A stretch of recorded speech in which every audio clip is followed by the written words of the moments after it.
इस वक्त की बड़ी खबर आ रही है पाकिस्तान के अंदर से, जहां पर धमाके से पेशावर दहल उठा है और एक बार फिर से पाकिस्तान में रात में सूरज निकलता हुआ नजर आ रहा है, क्योंकि धमाकों से लाइट बहुत तेज हो रही है। हमलों से पेशावर धुआं धुआं हो गया है और तस्वीरें जिस तरीके से आ रही हैं वो पाकिस्तान को डराने वाली हैं। और इस बीच एक खबर और है जो कि शाम को ही आई कि PAF का स्क्वाड्रन लीडर मारा गया है। पाकिस्तान के कई शहरों में धमाके हो रहे हैं, हाई अलर्ट भी पाकिस्तान में जारी कर दिया गया है। और ये सब तब हो रहा है जब सीज फायर पर सहमति बनने के बाद पाकिस्तान ने सीज फायर का उल्लंघन अगले 3 घंटे में ही कर दिया और भारत पर उसने अटैक करने की कोशिश की।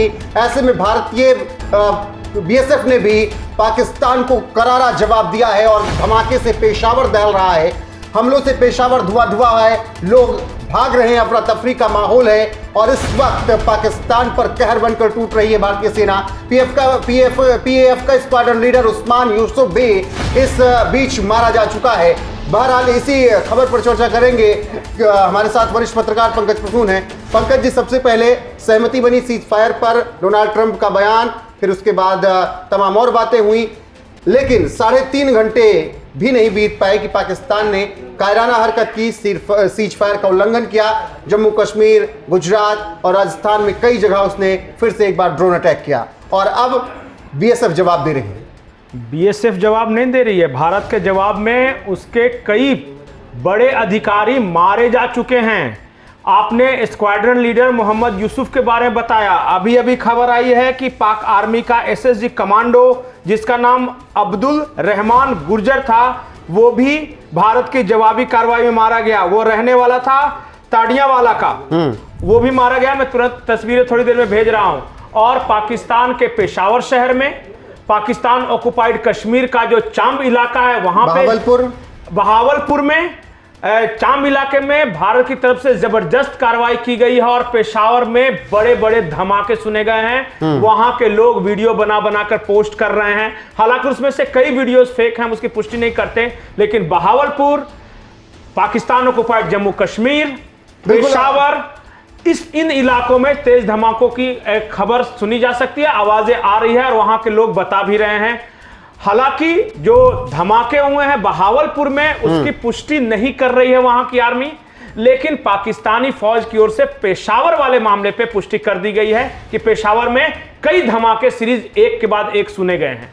बिल्कुल, और लगातार पाकिस्तान को करारा जवाब भारत की तरफ से दिया जा रहा है।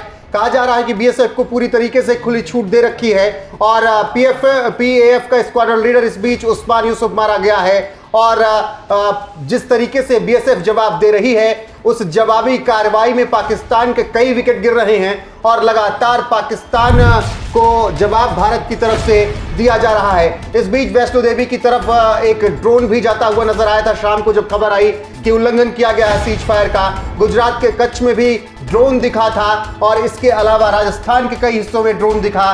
तो ये लगातार खबरें आई। श्रीनगर में लाल चौक के पास धमाके की खबर बताई गई, हालांकि कई खबरों में कहा गया कि ऐसा नहीं हुआ। पाकिस्तान ने सीज फायर का उल्लंघन किया और उसके बाद अब भारतीय सेना जवाबी कार्रवाई कर रही है और BSF पाकिस्तानियों को करारा जवाब दे रही है। पंकज जी, एक और बयान जो भारतीय सेना की तरफ से आया है, भारतीय सेना ने यह कहा है कि अब बंद हो गई है LOC पर फायरिंग। स्पेसिफिकली जो भारतीय फौज का, जो सेना का जो बयान है, उसके अनुसार LOC पर फायरिंग बंद हो गई है। जम्मू कश्मीर में अब कहीं फायरिंग नहीं हो रही है। ये देर शाम से ये फायरिंग हुई थी 9 बजे के आसपास, करीब आधे घंटे 40 मिनट तक कई ड्रोन भी देखे गए, फायरिंग भी हुई, लेकिन उसके बाद बंद कर दिया गया है। इंटरनेशनल बॉर्डर की स्थिति अभी भी स्पष्ट नहीं है कि जो हमने बताया था कि पोखरण में ड्रोन देखे गए हैं, पठानकोट में देखे गए हैं, गुजरात के कुछ इलाकों में देखे गए हैं, वहां पे क्या स्थिति है अभी तक हमारे पास अपडेट्स नहीं आए हैं। लेकिन जम्मू कश्मीर में लगभग 40-45 मिनट के दोनों ओर से जबरदस्त फायरिंग के बाद फिलहाल शांति है। यह भारतीय सेना की ओर से बयान आया है। बिल्कुल, तो अभी की अपडेट यही है। लगातार इस तरीके से कार्रवाई भारतीय सेना कर रही है। लेकिन पंकज जी, इस बीच जो कुछ भी हुआ वो एक बार बता देते हैं, फिर उस पर आपकी राय जानते हैं। लगातार पाकिस्तान की तरफ से कायराना हरकत की जा रही थी। कल रात भी भारत ने जवाबी कार्रवाई की, 4 उनके एयर स्टेशन उड़ा दिए और लगातार पाकिस्तानियों को मुंहतोड़ जवाब दिया गया। अब ऐसे में आज सुबह से ही जम्मू कश्मीर के कई इलाकों में इस तरीके से फायरिंग पाकिस्तान की तरफ से की जा रही थी। 7 आतंकियों को घसीट कर ठोक भी दिया गया, उड़ा दिया गया उनको भारत की तरफ से। लेकिन सबसे बड़ी खबर आई शाम होते होते जब डोनाल्ड ट्रंप का ट्वीट आया और उन्होंने कहा कि दोनों देश सहमत हो चुके हैं सीज फायर पर। और पाकिस्तान सीज फायर तो भारत और पाकिस्तानी सरकार के बीच हुई, लेकिन पाकिस्तान में सरकार और सेना में ठन गई, ऐसी खबर बीच में आ गई। और शहबाज शरीफ और आर्मी चीफ के बीच भी जंग के हालात बन गए। और जब सीज फायर पर सहमति बन गई तो उसके बाद भी पाकिस्तान क्यों नहीं मान रहा? देखिए, पाकिस्तान ने जो आज देर शाम हरकत की है वो डोनाल्ड ट्रंप की बेइज्जती है। अमेरिका का कहा पाकिस्तान ने नहीं माना, ये हेडलाइंस होनी चाहिए। शरीफ सरकार जो शहबाज शरीफ की बात नहीं मानी, या भारत ने जो सीज फायर का जो की बात कही थी उसका उल्लंघन किया, ये छोटी खबर है। बड़ी खबर यह है कि पाक फौज अब किसी की नहीं सुन रही। जब अमेरिका ने मध्यस्थता की और उनके सामने जब प्रॉमिस किया गया कि सीज फायर कायम रहेगा, तो फिर पाकिस्तान ने कैसे कर दिया सीज फायर का उल्लंघन? बड़ा सवाल यह है। इसका मतलब पाकिस्तानी फौज अब अमेरिका की भी नहीं सुन रही है। तो ये अमेरिका को भी सोचना है, भारत को भी सोचना है, और वहां की जो सिविल सरकार है उसके तो मैं बार बार बोलता हूं, उनकी तो कोई औकात ही नहीं है। वहां तो आर्मी ही सब कुछ है। पाकिस्तानी आर्मी आतंकवादी संगठन जैसा बिहेव कर रही है। वो किसी को नहीं मान रही है, युद्ध के किसी नियम को नहीं मान रही है, वो गुरिल्ला वारफेयर कर रही है, वो आतंकवादियों को घुसाने की कोशिश कर रही है। मैं बार बार बोलता हूं, उसका खामियाजा पूरे पाकिस्तान को भुगतना पड़ रहा है, आवाम को भुगतना पड़ रहा है। पंकज जी, हम फिर कह रहे हैं कि हम उनकी सोवरेनिटी और उनके सिविलियंस पर हमला नहीं कर रहे हैं, आतंकवादी ठिकानों पर हमला कर रहे हैं और लगातार हमने आतंकवादियों को निशाना बनाया। ऐसे में पाकिस्तानी सरकार या पाकिस्तानी आर्मी को क्या दिक्कत होनी चाहिए? वो जो एक तरफ कहते हैं कि हम दहशतगर्दी और आतंकवाद से खुद पीड़ित हैं, दूसरी तरफ जब भारत ऐसे आतंकवादियों पर कार्रवाई करता है तो फिर वो भारत के खिलाफ लग जाते हैं। अच्छा, एक बात बताइए, पाकिस्तान कहता है पीड़ित है, अब मैं कहता हूं कि मैं महात्मा गांधी हूं, तो कहने से क्या होता है? आप कर क्या रहे हैं उसका महत्व है ना।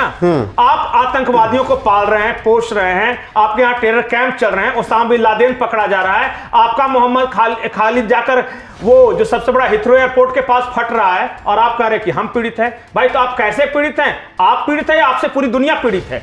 बिल्कुल, ये फैसला करना वो सबको पता है कि पाकिस्तान से कौन कौन पीड़ित है, आतंकवाद को कौन पालता पोसता है, आतंकवादियों को कौन पनाह देता है। परवेज मुशर्रफ हो या फिर अभी वाले रक्षा मंत्री हो, गृह मंत्री हो उनके, या बिलावल भुट्टो हो, सब यही कहते हैं कि हम पिछले कई सालों से आतंकवादियों को पालते आए हैं, उनको हम फंड देते आए हैं। जी पंकज जी, एक बात जाते जाते मैं फिर से बता दूं कि आज भारत ने उनके एक स्क्वाड्रन लीडर जिसका नाम मोहम्मद यूसुफ है, पाकिस्तान के हैदराबाद के पास वो मारा गया है, और जो पाक आर्मी का एसएसजी कमांडो है अब्दुल रहमान गुर्जर, जो कि ताड़ियावाला गांव का रहने वाला है, वो मारा गया है। ये आप कंफर्म कर लें, पक्की खबर है। बिल्कुल। और भारतीय सेना की जवाबी कार्रवाई एक बार फिर से पेशावर में क्या कुछ चल रहा है वो बताइएगा, बड़े स्क्रीन पर ब्रेकिंग दिखाइएगा, किस तरीके से पाकिस्तान के कई शहरों में बम धमाके हो रहे हैं, पाकिस्तान को मुंहतोड़ जवाब भारत की तरफ से दिया जा रहा है।